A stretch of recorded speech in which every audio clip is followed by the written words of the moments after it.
Yan.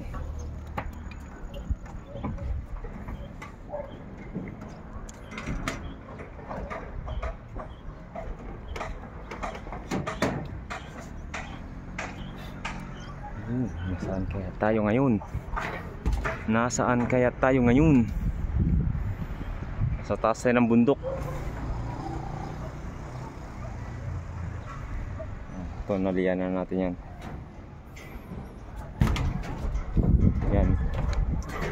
Na rush converter na yan, tsaka nalianan. Papatuloy na ng konti sa ulit.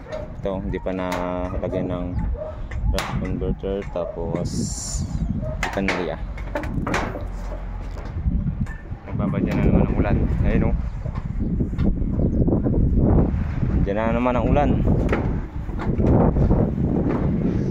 Yun ang ano, Dragon Castle. Ang Dragon Castle.